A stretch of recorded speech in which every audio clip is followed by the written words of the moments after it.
Ya, laga Timnas Indonesia menghadapi Jepang ini sudah ditunggu-tunggu oleh pecinta sepak bola tanah air karena banyak bintang tentunya di sana yang akan tampil di Gelora Bung Karno. Lalu seperti apa peluangnya?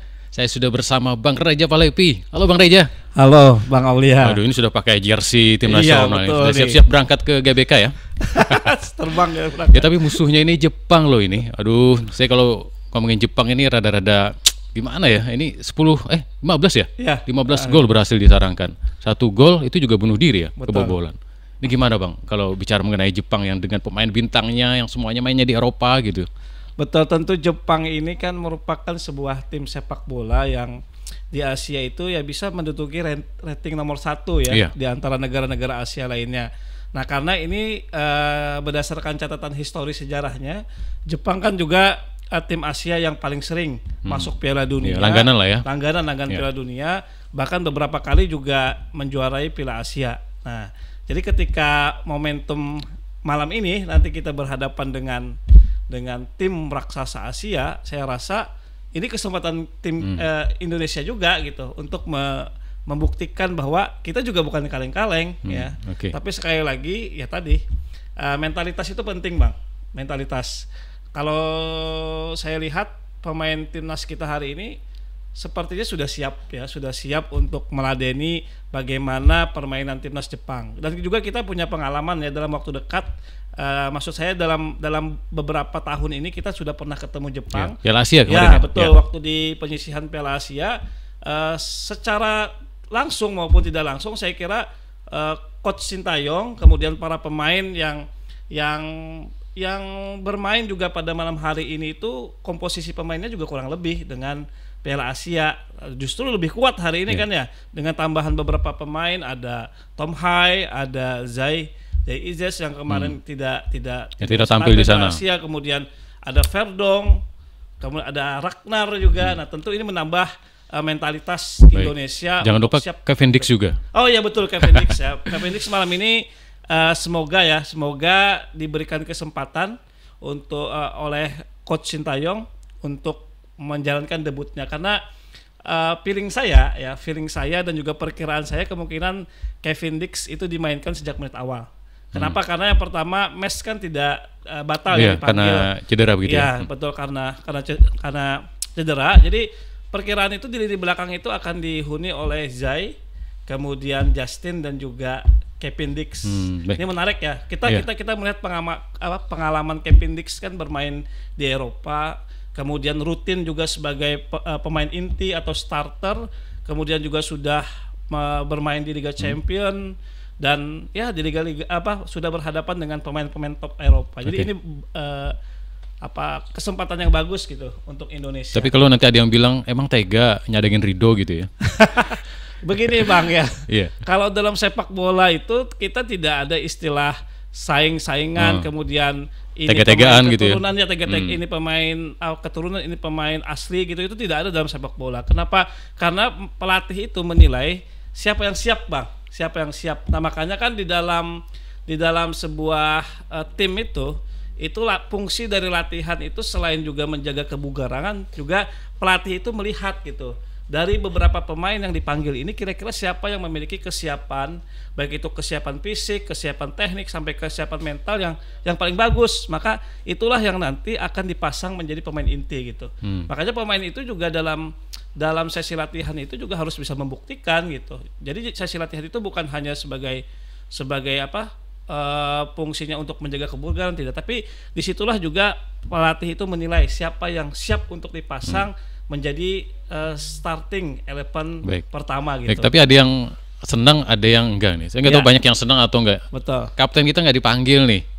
Asnawi Mangkualam nggak dipanggil gitu. Ini ya. menarik ya. Ini Bang Reja langsung ketahuan gantinya siapa nih kira-kira? Apakah Sandi di sana atau Eliano makan ditempatkan di situ? Atau Kalau siapa gitu? saya untuk masuk starting 11 itu sebagai pengganti Asnawi itu ya Sandy Walsh ya. Sandy Walsh ya. Ya, Sandy Walsh juga memiliki agility yang bagus sebagai seorang pemain, kemudian passing juga yang bagus, walaupun secara kecepatan kemudian intercept dan lain sebagainya itu lebih ke Asnawi. Tapi kan beberapa pertandingan belakangan ini Bang, kita bisa menilai ya bagaimana penampilan Asnawi. Jujur ya, penampilan Asnawi ketika melawan terakhir itu kita melawan Cina itu di underperform ya, beberapa kali kesalahan itu dilakukan oleh Asnawi.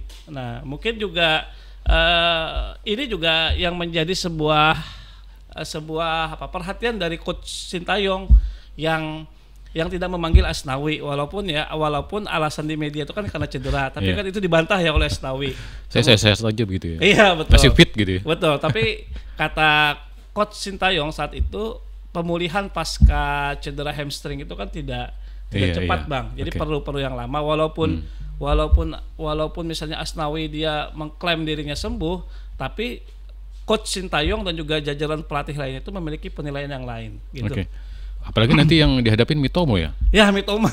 Ini cepet banget loh pokoknya lah kalau nyisir sebelah kiri gitu ya. Iya betul, Mitoma.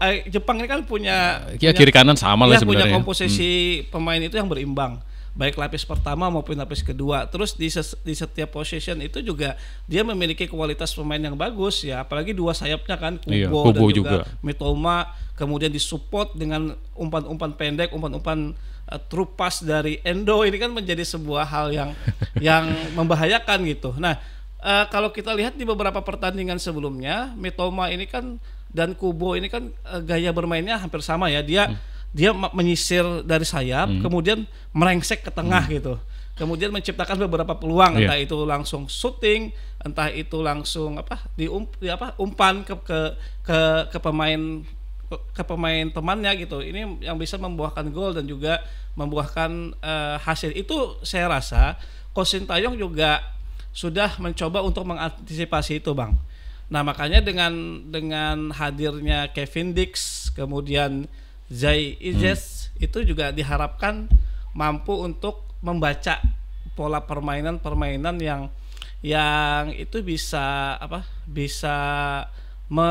memutus serangan-serangan atau gocekan-gocekan yang dilakukan oleh Mitoma maupun juga Kubo. Karena dia tuh ya tipe bermainnya itu kan merengsek ke dalam Bang, dari sayap merengsek. Nah, tapi dalam beberapa pertandingan sebelumnya apa yang dilakukan oleh Jai kemudian oleh Perdong itu beberapa kali berhasil Bang untuk menghambat memotong serangan-serangan yang itu berasal dari sektor sayap begitu ya? Contohnya ketika melawan Bahrain, melawan Saudi Arabia kan tipe bermainnya kan hampir seperti itu juga. Yang nomor 10 dari Saudi Arabia itu kan tipe bermainnya begitu ya Bang, dari sayap dia langsung ke tengah gitu ya. Nah, itu sudah mampu untuk dibaca. Ya, secara kualitas back kita ya oke lah ya gitu ya. Gitu. Sudah siap menggempur menahan gempuran dari Jepang. Betul. Begitu ya. Tapi nanti lawan Jepang kan kita satu kehilangan pemain nih. Tandemnya Tom Hai biasanya Ivan Jenner juga dipastikan tidak tampil. Betul. Kira-kira siapa nih yang pas menggantikan posisi Jenner di tengah? Nah, kalau saya perkiraan ya, ini perkiraan saya yang mengganti posisi Jenner itu adalah Nathan. Ya, Nathan. Karena beberapa kali di pertandingan sebelumnya Nathan dipasang menjadi gelandang bertahan, menggantikan posisi Tom Hai. Nah, kemungkin juga apabila Sintayong ingin lebih offensif sejak menit awal, dia memasukkan Marcelino yang menemani Tom Hai. Nah, tapi saya bukan mendiskreditkan ya dari seorang Marcelino. Tapi di beberapa pertandingan sebelumnya Marcelino saya katakan penampilannya jauh di bawah daripada penampilan Marcelino ketika Piala Asia maupun ketika Piala Asia U23 kemarin. Apakah memang pemain baru yang datang ini lebih baik sehingga memang agak tertutup nih penampilan Marcelino ini, Bang? Tidak juga. Kalau menurut saya tidak juga. Jadi begini, seseorang pemain itu akan menampilkan permainan maksimalnya apabila pertama itu ada motivasi dari dirinya ingin lebih baik. Kemudian yang kedua adalah menit bermain. Nah, menit bermain ini sangat penting sekali Bang dalam maksudnya menit bermain di klub ya Bang ya, di klub.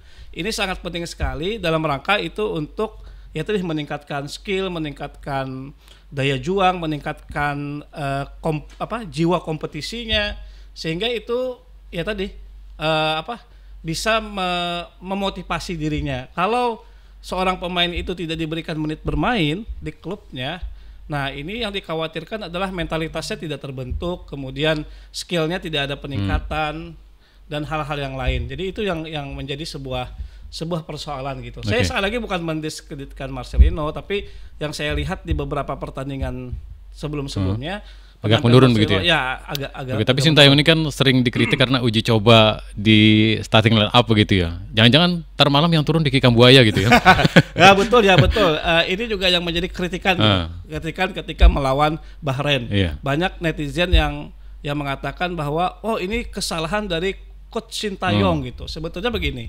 Seorang pelatih seorang pelatih itu kan memiliki hak penuh dalam menentukan siapa pemainnya. Tentu pelatih dan jajarannya itu punya penilaian tersendiri Bang terkait dengan siapa yang pantas untuk dipasang pada starting 11 atau formasi apa yang nanti akan dipakai. Tentu ini ada strategi sendiri. Tinggal penerapan dari pelaksanaan dari strategi itu yang sering jalan tidak gitu ya, yang sering tidak berjalan dengan dengan baik. Namanya strategi ya, perkiraan perkiraan strategi. Saya rasa jajaran dari kepelatihan Coach Sintayong juga sudah cukup lengkap. Ada asisten khusus striker juga ada pelatihnya gitu betul, kan. Khusus melihat data-data yang terkait dengan berapa jumlah passing itu sudah ini. Jadi saya rasa apapun yang diturunkan oleh seorang pelatih, baik itu Coach Sintayong dan jajarannya, saya rasa dia sudah memiliki penilaian tersendiri. Nah, makanya kan kata saya tadi ketika seorang pelatih itu menentukan siapa yang bermain, itu dilihat dari performa di klub juga ya. Ya, performa di klub dan juga saat latihan bersama timnas gitu. Siapa yang pantas gitu. Tapi ada yang menarik sih. Nanti lawan Jepang kan banyak tuh pemain sayap kita. Kalau dulu agak kesulitan ya. Ketika Egy dicadangin ada Witan begitu. Sekarang ada Yakob juga yang siap tampil. Iya, betul. Kakak beradik juga sudah siap tampil begitu ya. Kalau Yakob sendiri saya rasa ini memiliki skill yang mumpuni gitu. Karena performanya juga di Maluku United ya.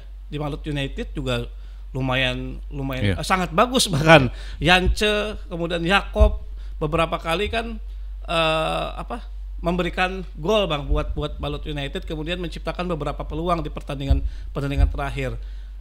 Di Piala Asia ini cukup bagus ya mainnya ya. Bagus bahkan ya, dengan bukti dia memberikan satu assist yang sampai sekarang masih dikenang ya. Saat melawan Irak Bang ya, kepada Marcelo ketika dia berhasil mengkolong satu pemain belakang Irak saat itu, satu back dari Iran itu, kemudian dia melakukan sedikit gocekan kan, umpan dan gol. Yakob saya rasa memiliki peluang ya, karena selepas beberapa pertandingan yang lalu posisi sayap kita itu kan diisi oleh Ragnar ya, Ragnar, kemudian juga Rafael Strike. Nah ini saya rasa kemungkinan di posisi winger depan 3 itu yang malam ini akan diturunkan itu, yang pertama adalah Rafael, yang kedua adalah Ragnar, nah yang ketiga ini kemungkinan Witan atau Yakob menurut saya. Oke. 3. Egy enggak ini ya? Nanti dulu ya, sabar dulu gitu ya. Prediksi saya Egy juga tetap masuk starting. Tetap masuk. Ya. Masuk cadangan gitu cadangan ya betul. Oke.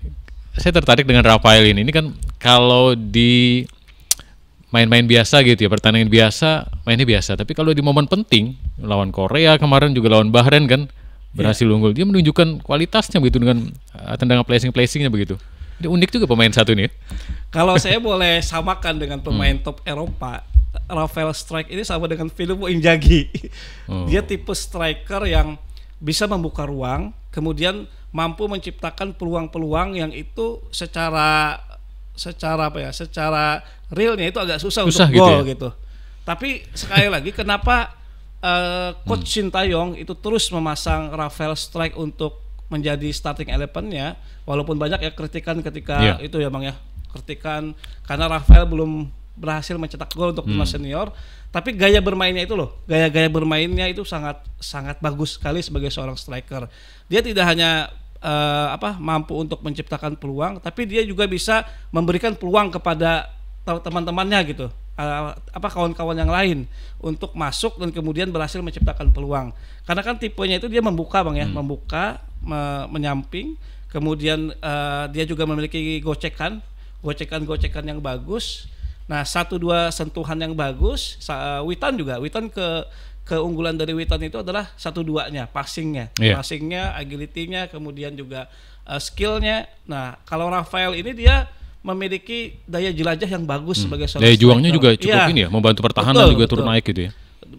Terus juga mampu juga memancing para back lawan. Contohnya ketika lawan Vietnam kita kan mendapatkan gol penalti kan setelah Rafael itu ditarik ya Bang bajunya oleh back Vietnam. Saya rasa itu yang membuat Rafael itu memiliki kelebihan dibandingkan dengan striker kita gitu. Ya, padahal di Indonesia ini kalau tiga-tiganya kan bukan striker murni nih ya. Iya, apakah ST ini doyan banget gitu ya, masang false nine dan sebagainya. Padahal ada Ramadan Sananta juga di bangku cadangan begitu.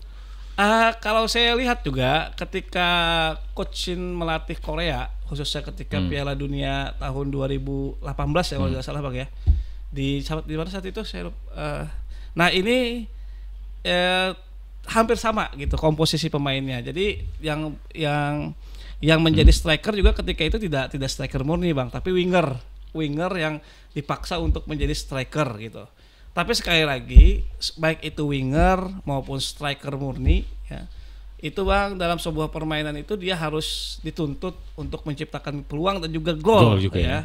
Makanya winger juga dituntut untuk memiliki naluri gol yang tinggi. Kita kan tahu Lionel Messi, Cristiano bukan striker murni ya? Iya, bukan striker murni, tapi dia sering top skor kan.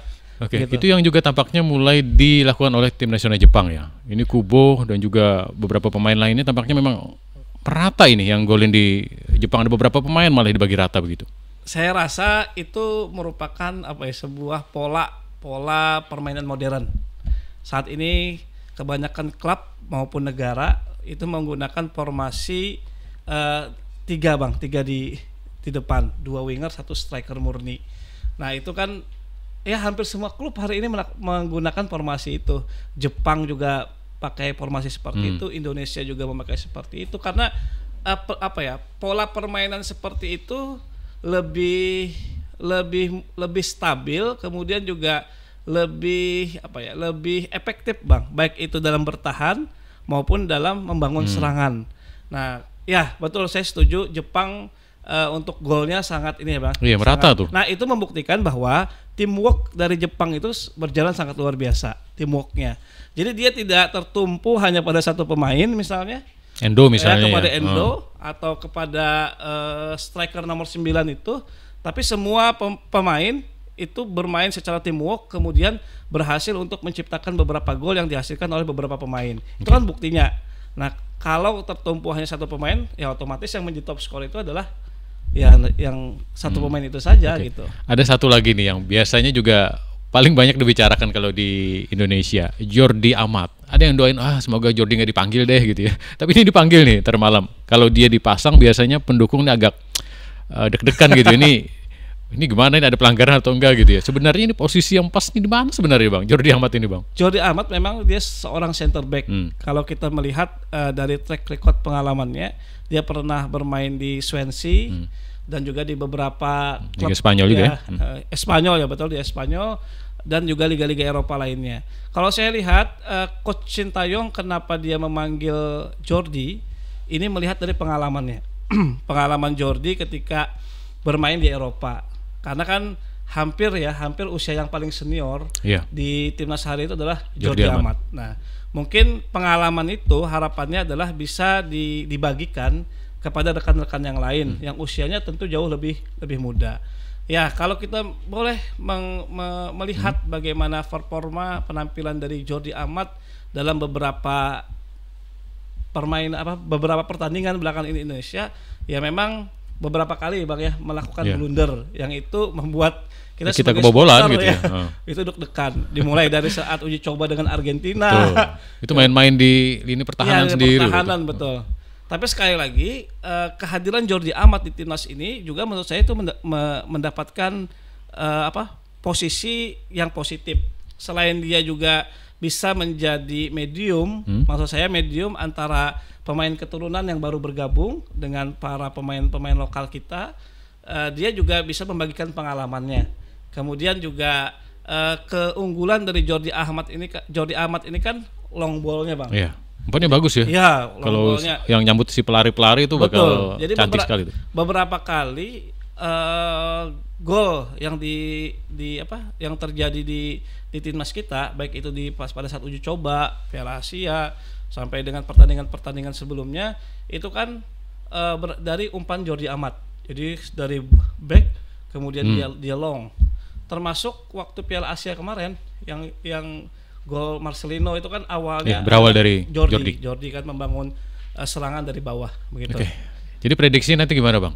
Apakah kita mampu mencatatkan sejarah begitu ya, ataukah udahlah kalah lah, realistis lah begitu, atau tetap optimis nih untuk menjaga peluang nih? Dalam sepak bola itu tidak ada yang pasti Bang, itu yang pertama dulu ya. Kita sebagai tuan rumah tentu harus optimis, kita mampu untuk meladeni permainan dari timnas Jepang. Kita harus menang.